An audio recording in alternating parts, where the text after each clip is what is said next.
l'ambiance de Next. Le Next 40, comme vous ne l'avez jamais entendu, animé par Olivier Mathieu et Thomas Benzazon. Parce que vous entendrez encore trop peu de voix féminines parmi les dirigeants du Next 40, nous avons voulu avec Olivier et Thomas féminiser à notre manière ce palmarès des champions de la tech, en proposant à leurs dirigeants de mettre en lumière une femme entrepreneur qu'ils admirent. Bonjour, je suis Solène Etienne, cofondatrice de Feuille Blanche, et je vous propose de découvrir les 6 stars du Next 40. Une capsule clin d'œil au collectif du même nom, porté par 2 femmes entrepreneurs, Céline Lazorte et Tatiana Jama.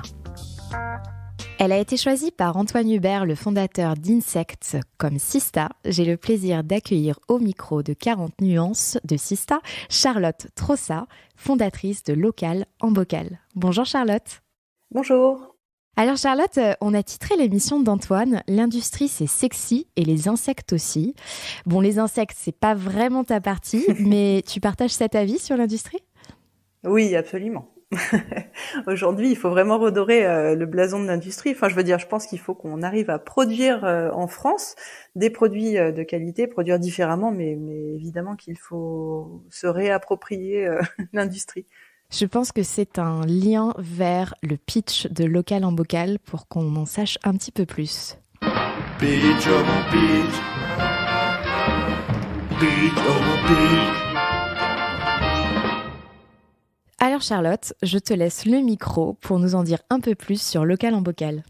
Merci beaucoup de m'avoir accueilli. C'est très flatteur pour moi d'être parmi toutes ces belles entreprises, ces belles réussites.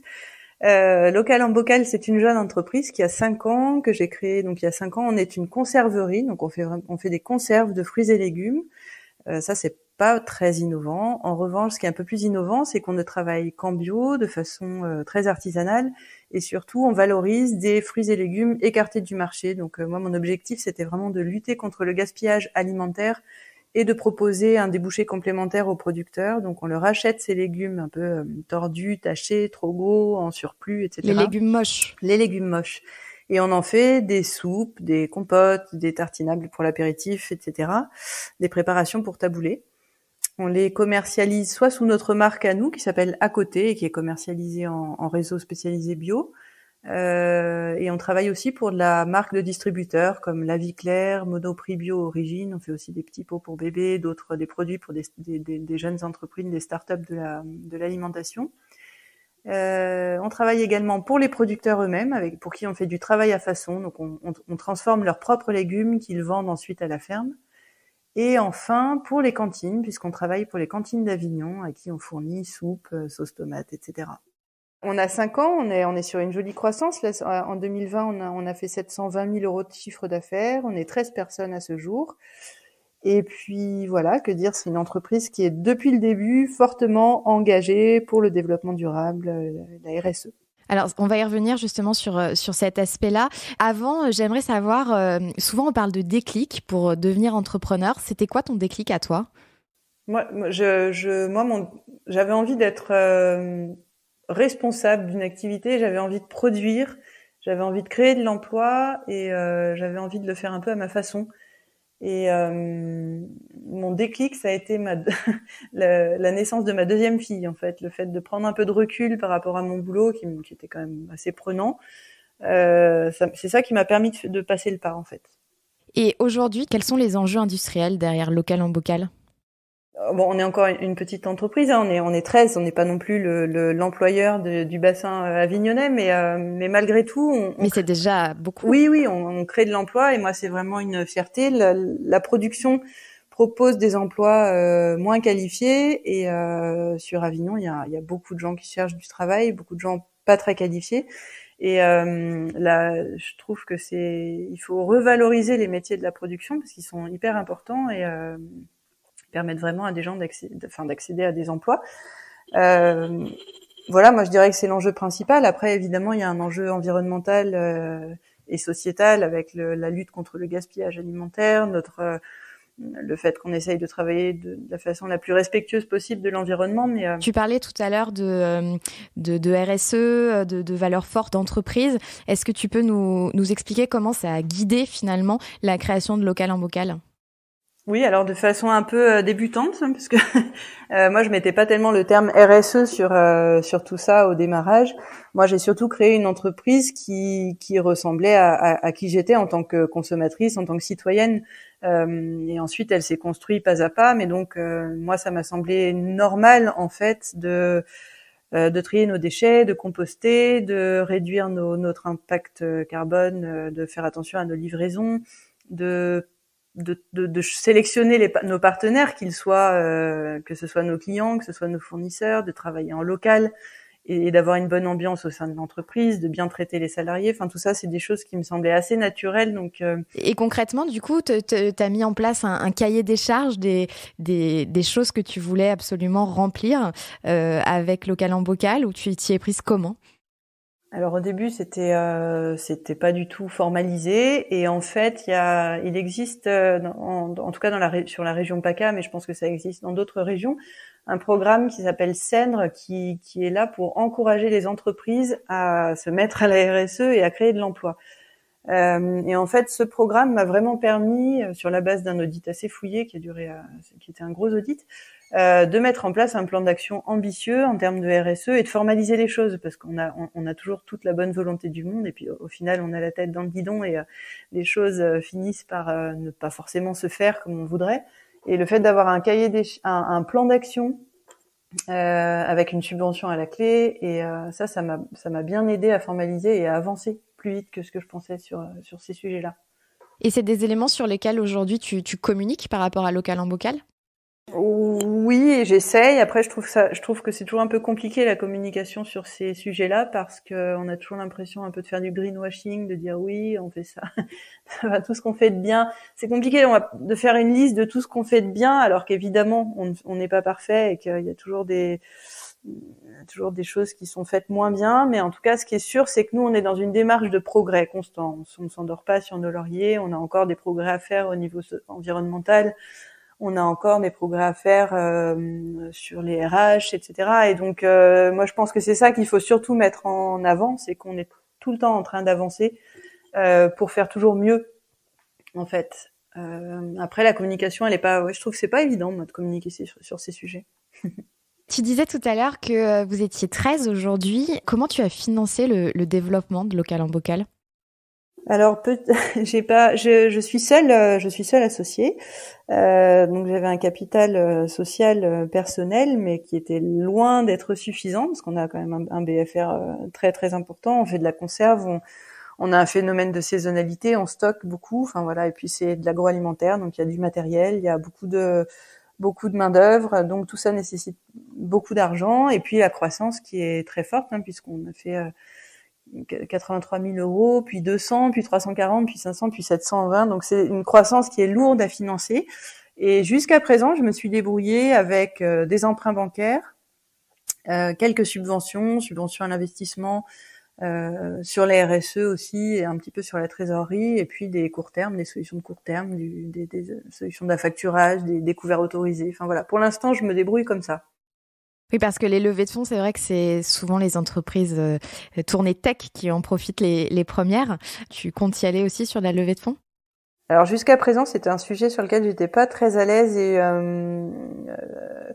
j'étais contente et fière en même temps d'avoir réussi à être seule maître à bord pendant toutes ces premières années. Aujourd'hui, je vois bien que pour se développer, et surtout pour se développer mieux, je pourrais pas refaire les choses de la même façon. C'est-à-dire que Local en Bocal, je l'ai vraiment, c'est une entreprise que j'ai construite petit pas par petit pas. Je faisais absolument tout. Je faisais la production, la livraison, le commercial, la maintenance, l'administratif, etc. Après, l'équipe s'est progressivement étoffée et j'ai pu déléguer davantage, mais je suis encore très très très présente, et je me suis beaucoup fatiguée même dans cette création d'entreprise. C'était à la fois incroyable et je ne regrette en rien cette expérience, mais ce qui est sûr, c'est que si je voulais développer de façon ambitieuse Local en Bocal ou recréer une entreprise, je le ferais différemment. Et pour le faire différemment, eh bien, j'aurais besoin d'un peu plus d'argent pour investir directement, notamment dans des gens sur qui je pourrais compter rapidement. Et donc oui, je l'envisage de plus en plus. Antoine avait une question pour toi. Il se demandait comment tu arrivais à tout concilier, ta vie de famille, la vie intense d'entrepreneur. Comment tu faisais? Est-ce que tu avais une recette? Ça a été dur parce que évidemment que mes enfants restent toujours ma priorité. Et en même temps, ils m'ont aidé dans le sens où il fallait que j'aille les chercher à 6 heures et j'avais fixé de les récupérer toutes les deux à 6 heures tous les jours et ça m'a imposé de finir plus tôt le travail. Donc je travaille tôt le matin et c'est mon mari qui s'occupe des enfants le matin, mais en revanche, moi à partir de 6 heures et le mercredi après-midi, je suis avec elle. Et ça m'a en quelque sorte contenue parce que les fois où elles sont en vacances, je peux travailler 12 heures par jour, c'est pas une solution très très durable. Et après oui, j'ai beaucoup donné d'énergie et ça a été une certaine épreuve dans un sens. Si on revient sur ton marché et sur ce que tu fais, selon toi, il y a encore beaucoup de pédagogie à faire sur le bio? Il y a un peu de pédagogie à faire sur le bio parce qu'il y a encore des biosceptiques, des gens qui disent moi je crois pas dans ce cahier des charges, etc. Oui, je vois pas comment on peut ne pas croire en cahier des charges bio. On peut ne pas en être satisfait, on peut attendre de lui davantage, etc. Mais dire que qu'il ne vaut rien, c'est faux. Donc oui, il y a de la pédagogie. Maintenant, je pense que le bio est quand même de plus en plus rentré dans les mœurs. C'est quand même un marché qui reste encore en pleine croissance. Il y a on est toujours sur la plus grande croissance dans le domaine de l'alimentation, c'est vraiment dans le bio, que ce soit en grande distribution ou sur les réseaux spécialisés. Là où il y a plus d'éducation à faire, à mon avis, c'est sur l'alimentation et l'alimentation de qualité et le coût qu'on met dans son alimentation. Les gens aujourd'hui ont été mal habitués par la grande distribution à payer des produits à des prix incroyablement bas. Forcément que derrière il n'y a pas la qualité, il n'y a pas les filières durables qu'on espérerait, il n'y a pas de juste rémunération des producteurs. Et là, il y a un vrai travail, je pense, à faire. Et selon toi, qui doit apporter ce discours et cette, entre guillemets, évangélisation sur ce sujet? Je pense qu'il doit venir de toutes parts, c'est-à-dire que l'État doit porter ce discours-là, évidemment.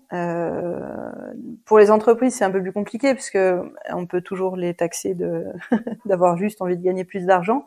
Mais bon, les associations de consommateurs, les associations de producteurs, les associations de producteurs bio, toutes les organisations syndicales de l'agriculture, l'agriculture ne se vend pas assez dans le sens où derrière un produit agricole, même très simple, il y a des gens qui travaillent, de la main-d'œuvre, parfois en maraîchage, qui se cassent le dos dans des conditions très difficiles de chaleur, etc.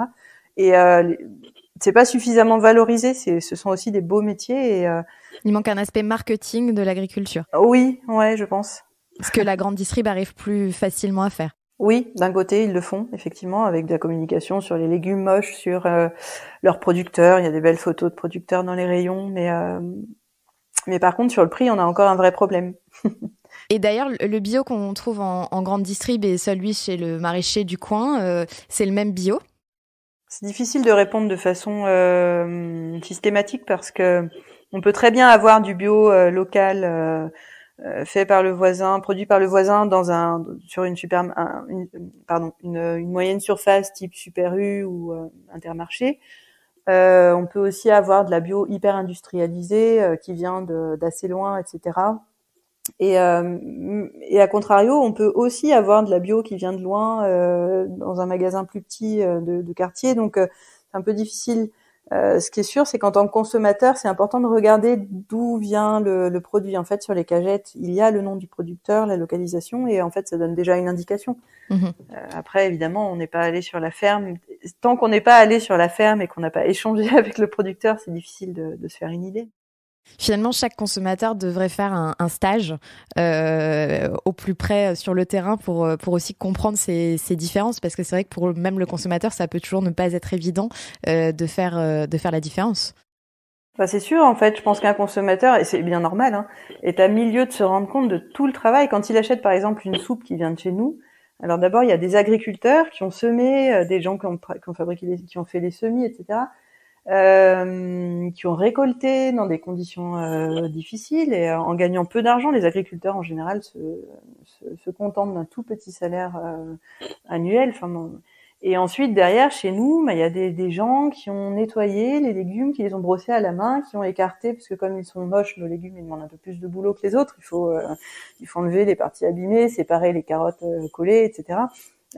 Ensuite, on les a cuisinés, on les a mis en bocaux, on les a étiquetés, on a fait des cartons, on les a livrés, enfin voilà, il y a beaucoup de travail en fait derrière. Et c'est vrai que quand les gens disent oh là, c'est cher ce prix-là, mais en fait, il y a tellement de travail derrière, ils le savent pas. En fait, on se rend pas compte de l'arrière du décor.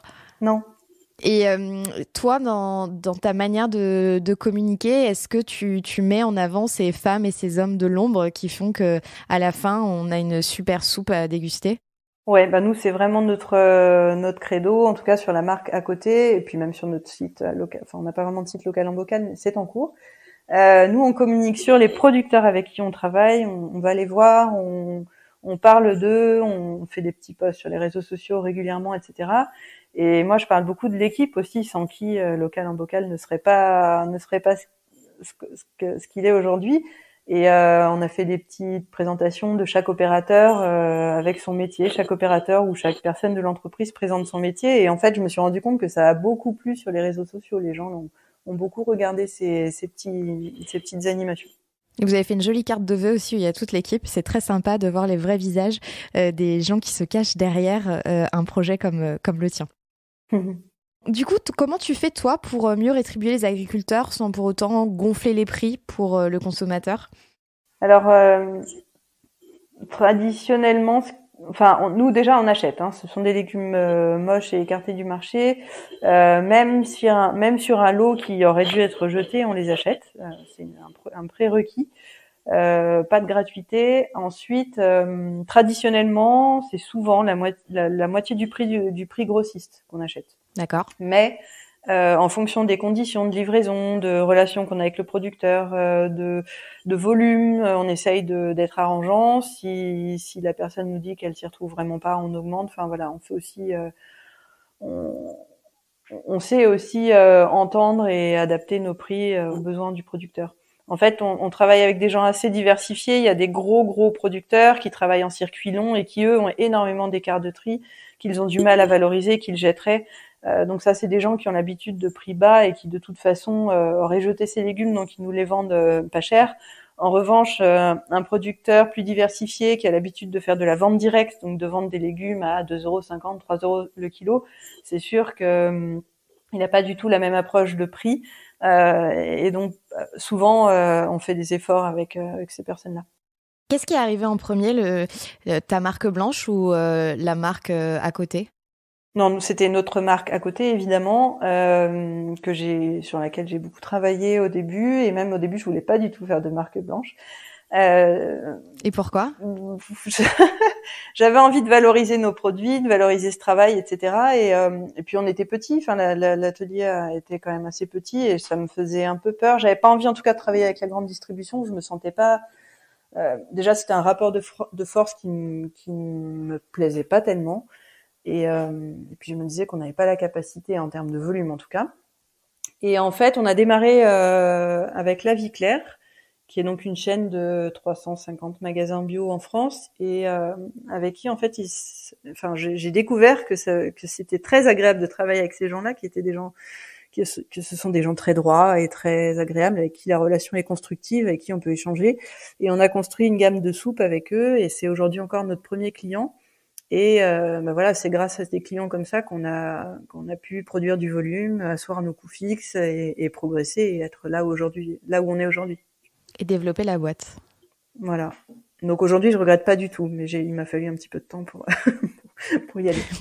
pour le processus.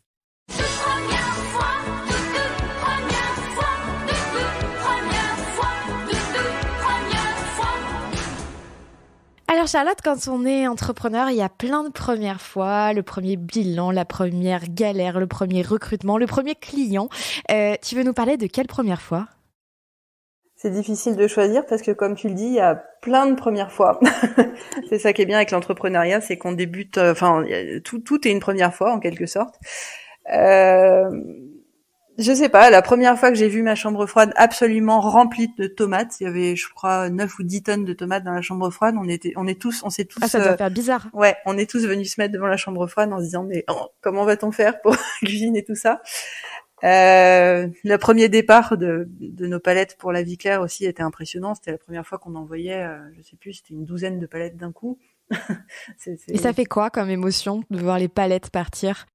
Ah bah je saurais pas décrire, mais c'est vrai que on se dit waouh, c'est nous qui avons fait ça. c'est notre boulot qui part là. Et il y a d'autres premières fois dont tu veux nous parler? Après, une autre petite première fois qui était vraiment chouette, très valorisante pour moi et pour l'équipe, on fait des soupes pour les cantines d'Avignon et c'était un projet. La ville d'Avignon essayait de faire manger de la soupe aux enfants depuis un moment. Et on a réussi à proposer une offre qui leur convenait. Et on a fait cette première soupe pour les enfants et j'ai été invitée dans une des cantines et de voir les enfants qui se régalaient avec des taux de satisfaction hyper élevés, alors que d'habitude sur le légume, les taux de satisfaction à la cantine sont vraiment faibles. C'était génial, c'était super de voir tous ces enfants, 4000 enfants qui mangeaient notre soupe là en un midi. C'était émouvant. Et on leur explique à ces enfants que cette soupe, comment elle a été faite, etc. Parce que tout à l'heure, on parlait justement du fait qu'il fallait évangéliser aussi sur le fait que ça n'arrive pas tout fait comme ça, en fait, dans son assiette, la soupe, et qu'avant, il y a des gens qui l'ont récoltée, qui l'ont transformée, etc. Et que là, c'était des produits bio. Ça a été expliqué en parallèle de cette opération? Oui, ouais. La mairie, alors les collectivités aujourd'hui sont obligées de faire du bio et du local, donc elles ont tout intérêt à communiquer dessus, parce que ça peut parfois s'accompagner d'augmentation de prix ou de changement de recettes, etc. Donc il faut qu'elles communiquent. Et il se trouve que la ville d'Avignon communique bien sur ça. Elle est fière de travailler avec des producteurs locaux, fière de travailler avec des artisans locaux. Et donc les enfants sont tout à fait au courant, d'autant plus qu'on est avignonnais. Moi j'ai mes enfants qui mangent à la cantine, enfin voilà. Ça les enfants le savent en fait. Allez, relaxez-vous. Et maintenant, on parle de vous ? Comme tu le disais tout à l'heure, être entrepreneur, c'est faire beaucoup de choses. On prend beaucoup de décisions dans une même journée. Comment tu fais pour te ressourcer ? Eh bien, c'est pas facile d'avoir du temps pour soi. Enfin, moi, j'ai du mal. Je suis souvent le dernier, la moins bien servie. Mais j'essaye quand même de consacrer, déjà des temps en famille qui sont ressourçants et nécessaires pour moi. Mais sinon, du temps pour un peu de sport, du yoga, de la danse africaine. Ça, c'est une activité que j'aime beaucoup parce qu'elle me permet de me défouler, de voir les copines et d'avoir aussi un côté musique et culturel qui est vraiment sympa. Et puis la nature, les balades en nature, dès que je le peux, en montagne, et la lecture. Un point commun avec Antoine. Oui, ouais. Et la lecture, pardon, tu disais, excuse-moi. Oui, j'essaye quand même de m'accorder un peu de temps pour lire. C'est toujours inspirant, même que ce soit des livres un peu proches de mes sujets professionnels ou pas. C'est important de garder du temps pour lire. Et est-ce qu'il y a dans ton parcours professionnel d'entrepreneur ou même d'avant, ou peut-être on peut remonter encore avant dans ton parcours scolaire, quelqu'un qui t'a marqué et qui a fait que tu es devenu qui tu es devenu ? Oui, il y a eu plusieurs personnes dans ma vie qui m'ont marqué et qui m'ont permis de grandir et de progresser, mais je pense à un en particulier qui était j'ai fait pas mal de stages et j'ai un peu travaillé à l'étranger quand j'étais plus jeune. Et au Kenya, on m'a confié une mission extrêmement complexe et extrêmement difficile. Et moi, j'étais toute jeune diplômée. Et en fait, le directeur de l'unité Afrique du Sud, de l'Est, m'a confié ce projet en me donnant énormément de responsabilités et en me faisant comprendre que j'étais tout à fait capable de mener ce projet à bien. Et en fait, ça a été difficile et complexe, mais j'y suis arrivée et je le remercie aujourd'hui puisque ça m'a permis de voir ce que j'étais capable de faire aussi et de me valoriser, enfin de prendre confiance en moi et en mes capacités. Et t'as souvent repensé à lui dans ton aventure de local en bocal ? Oui, je pense souvent à lui et je lui donne d'ailleurs quelques nouvelles régulièrement. Waouh ! On prend tous des claques. Quelle a été la plus grosse ? Alors, la plus grosse claque, je dirais que c'est avec mon équipe, en fait, j'avais beaucoup d'aspirations. On entend ces chefs d'entreprise qui disent oh, j'ai fermé la porte, c'était trop compliqué, la gestion d'équipe, les RH, ça m'a épuisé, etc. Et moi, ça c'est des sujets qui m'intéressent, l'humain, le management, etc. Et je me disais bon non, moi ça me passionne, ça ira bien. Et en fait, qui dit croissance rapide dit équipe qui grossit rapidement. Et puis l'humain étant ce qu'il est, en fait, on a beau avoir toute la bonne volonté du monde et enfin voilà, on aimerait atteindre du management libéré avec une grande ouverture, une grande liberté de parole, de choix, etc. Et en fait, l'humain fait que ça marche pas toujours comme on le voudrait. Et ça s'improvise pas complètement non plus. Et donc et un jour, je me suis rendu compte qu'il y avait une mauvaise ambiance dans mon équipe, vraiment. Et là, ça m'a vraiment chamboulée, parce que c'est un de mes principaux leitmotifs, c'est que il y a une bonne ambiance dans mon équipe. J'ai envie que les gens soient contents de venir au boulot, enfin que ça se passe bien dans l'équipe, dans leur boulot, et de comprendre que mon équipe était en pétard, ça m'a profondément perturbée. Depuis, ça va beaucoup mieux, mais... T'as géré ça comment, du coup ? Eh bien, j'ai géré ça comme je fais souvent, c'est-à-dire en me remettant en cause complètement. C'est la première chose que je fais en général, en me disant qu'est-ce que j'ai fait de mal. Non, j'ai essayé d'apaiser les choses. Moi-même, j'ai aussi essayé de lire davantage de choses, d'écouter davantage de choses sur le management. J'ai fait appel à une coach que je vois régulièrement. Ouais. Et ça me permet aussi de prendre du recul, de voir ce qui est normal, moins normal, un comportement approprié, moins approprié de la part d'un de mes collaborateurs, enfin de poser les choses et d'être plus sereine avec un peu plus de distance aussi. Je prenais beaucoup les choses à cœur, beaucoup les choses pour moi. Et le fait de justement, parce qu'on a souvent aussi cette question d'entrepreneurs qui se disent j'ai l'idée mais j'attends de trouver quelqu'un pour me lancer. Toi tu t'es lancé, enfin en tout cas tu es seule associée aujourd'hui. Je sais pas si tu t'es lancé au début avec quelqu'un ou pas. Ce coach, ça permet aussi de pallier l'absence d'un associé. C'est vrai que quand on est seul à bord, on prend toutes les décisions de la plus petite à la plus grande. Enfin, je veux dire, qu'est-ce qu'on va acheter comme papeterie, et puis la direction de prendre l'entreprise, où est-ce qu'on va, la stratégie et notamment le management, et de pouvoir échanger avec quelqu'un, c'est essentiel en fait. Et on n'a pas toujours d'interlocuteur dans notre entourage proche, parce qu'on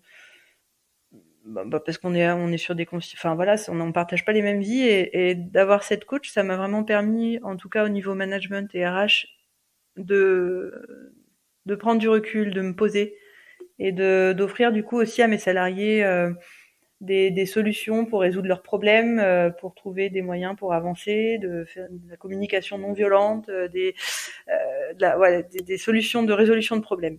Tu t'es entouré on parle souvent d'écosystème dans le milieu startup. Est-ce que toi, tu as pu t'appuyer sur un écosystème, notamment de l'industrie ou de la région, je sais pas, d'entrepreneurs? Ouais.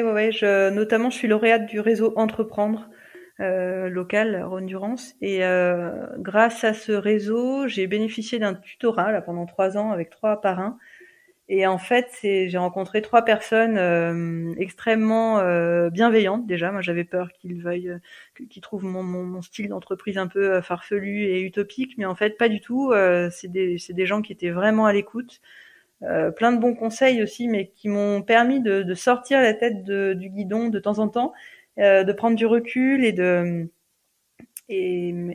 voir les choses avec un peu plus de hauteur. Et donc ça, c'est très bien. Après, j'ai rencontré d'autres chefs d'entreprise où il y a un beau réseau localement d'acteurs, même au niveau agricole, etc. C'est toujours ressourçant et important de rencontrer ces gens-là. Tout à l'heure, tu parlais de tes collaborateurs, de ton équipe, de l'équipe rêvée, de comment tu imaginais le management, et que bon, dans la réalité, il y a des choses qui se passent peut-être moins comme on l'avait prévu. Comment tu recrutes tes collaborateurs et collaboratrices ? Alors, il y a un collaborateur que j'ai recruté en faisant un Blablacar. Mais c'est souvent dans les Blablacar, donc petite dédicace à Fred Mazella qui était notre deuxième invité sur 40 nuances de Next. Mais souvent ça parle entrepreneuriat et business dans les Blablacar. Ouais, bah là c'était la mère, une dame qui me parlait de son fils qui cherchait du boulot, et je lui ai dit, bah, écoutez, moi je recrute. Et en fait, le fils a effectivement appelé et il est là depuis 3 ans maintenant. Ben voilà. Donc non, pas mal de. Les opérateurs polyvalents, ça dépend. Je fais souvent par appel à des structures d'insertion pour voir si des gens qui sont en parcours d'insertion souhaiteraient intégrer l'équipe. Pôle emploi, sinon la mission locale. Enfin, je diversifie. Les réseaux sociaux, ça marche bien aussi. Et tu vérifies certaines choses par rapport justement à l'ADN de marque. Tu disais en introduction que c'était très important pour toi d'avoir créé une boîte avec des valeurs fortes, sans compromis. C'est des choses que tu testes du coup en entretien? Oui, mais de moins en moins. C'est-à-dire que Tu fais confiance à ton feeling? Ouais, je me suis rendu compte que finalement, un opérateur qui mange pas bio, est-ce que c'est une raison pour ne pas l'embaucher? Non, évidemment non. Et même, je dirais même que c'est d'autant mieux parce que si on peut le convertir un petit peu à une alimentation de qualité, moi, en tant qu'opérateur, on a des collaborateurs qui étaient à 1000 lieues de toutes ces considérations-là. Et finalement, grâce au travail chez Local en Bocal, eh bien, ils se sont mis au tri sélectif, à faire attention à ce qu'ils mangent, à parler agriculture biologique, à rencontrer des agriculteurs, à voir des légumes, enfin voilà. Et au final, ça compte beaucoup pour moi aussi, l'aspect transmission. Donc non, ce que je vais regarder avant tout, c'est la personne, l'humain. Enfin, est-ce que ça va coller, est-ce qu'on va bien s'entendre, est-ce qu'il va bien, il ou elle va bien s'intégrer dans l'équipe. Après, évidemment, sur un poste de commercial, alors là, pour le coup, c'est nécessaire que les valeurs transpirent et que il ou elle puisse transmettre les valeurs avec passion et conviction, parce que quand on va dans un magasin bio faire une animation en magasin, on est face à des consommateurs qui, pour le coup, sont ultra avertis et exigeants. Et donc, si on n'a pas soi-même un minimum de culture bio, ça se ressent tout de suite. Mais sur d'autres postes, c'est pas forcément nécessaire, non. Quelle est la question qu'on te pose tout le temps et qui t'agace? Quelle est la question? Pourquoi tu travailles autant? Qu'est-ce que tu fais de tes journées? Quelle est la question qu'on ne te pose jamais et c'est tant mieux? Oh là là, ça je ne sais pas répondre à cette question. Et la question que tu aimerais qu'on te pose et que du coup on va te poser? Comment tu fais pour trouver l'énergie comment tu trouves l'énergie pour tout ça? Alors du coup Charlotte, comment tu trouves l'énergie pour faire tout ce que tu fais? Eh bien, je ne sais pas. Non, en fait, moi, je pense on a de l'énergie quand on est motivé par ce qu'on fait parce que ça a du sens pour soi. Et en fait, moi, je suis passionnée par. J'ai hyper envie de montrer qu'on peut créer une activité de production en France qui a une vocation sociale et environnementale et qui pour autant soit rentable. Et ça, c'est un vrai leitmotiv. J'ai aussi envie de montrer qu'en tant que femme, on peut être chef d'entreprise dans la production. Et oui, une femme peut conduire un trafic, faire de la maintenance, porter des charges lourdes et aussi analyser des tableurs Excel. Et du coup, ça, c'est des... T'as senti des discriminations par rapport à ça? Ou des remarques? Non. À vrai dire, pas vraiment. Moi, j'ai pas eu à en subir directement. Par contre, ce que je sais, c'est que je suis souvent très seule dans les réunions. Quand on fréquente dans le monde en particulier de l'industrie, de la production, etc., c'est quand même un monde dans lequel il y a peu de femmes chefs d'entreprise. Mais il y en a quand même de plus en plus. Mais en tout cas, moi, c'est quelque chose qui me tient à cœur. L'égalité homme-femme, évidemment, et le fait que quand on est une femme, on peut faire autant qu'un homme sans aucun problème. Et ces valeurs-là, c'est des choses que tu transmets aussi à tes filles, parce que du coup, tu as 2 filles. J'imagine que c'est important pour toi? Oui, bien sûr. J'essaye de pas faire de différence. Si elles avaient été des garçons, je pense qu'elles auraient été éduquées de la même façon. Et puis c'est rigolo. Moi, je suis pas du tout de parents entrepreneurs, mais là, les filles du coup qui viennent à l'atelier, elles savent utiliser l'étiqueteuse, scotcher des cartons, trier des légumes. Elles ont un œil critique sur la façon dont on travaille qui est très rigolo et de temps en temps, tu les prends en stage? Voilà, non, elles sont toutes petites, donc quand il y a des soucis d'école ou quoi, c'est encore un jeu pour l'instant. Ouais, ça reste à ce stade-là, et tant mieux. Et tant mieux, tout à fait. Oui. Et j'imagine qu'elles font aussi attention du coup à ce qu'elles mangent. Ah oui, alors elles sont hyper écolo même, et très attentives à leur alimentation. C'est émouvant même. Elles font vraiment très attention. Je me suis dit mince, est-ce que mon mari pense que je leur ai fait du bourrage de crâne? Non, mais aujourd'hui, il y a beaucoup d'éducation qui est faite quand même sur ces questions-là à l'école, dans les médias, et puis évidemment parce que nous, on peut leur transmettre, mais les enfants sont quand même éduqués. Et puis parce qu'elles ont une maman qui leur transmet aussi complètement ces valeurs-là. Oui, en tout cas, qui essaye. Charlotte, on arrive à la fin de cette interview. J'ai une toute dernière question. Si toi, tu avais dû choisir une sista, tu aurais choisi qui ?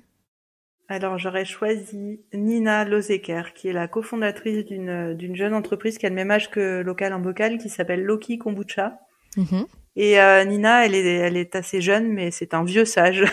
Elle est incroyable elle est passionnée par l'humain, par la communication non violente, le management, elle est extrêmement cultivée sur ces domaines-là et elle met en place plein de choses dans son entreprise et dans sa vie privée qui me bluffe tout le temps. Enfin, j'adore discuter avec elle. Et du coup, elle t'accompagne aux réunions qui sont souvent très masculines dans l'industrie. Voilà, on fait les deux, les deux jeunes femmes au milieu de ce monde d'hommes. Charlotte, merci beaucoup pour ton témoignage. Donc, je rappelle que tu es la fondatrice de Local en Bocal et de la marque À Côté, qu'on retrouve notamment chez La Vie Claire et dans d'autres magasins bio. Et on a hâte de suivre la progression de Local en Bocal. Merci Charlotte. Merci Solène, au revoir. Au revoir.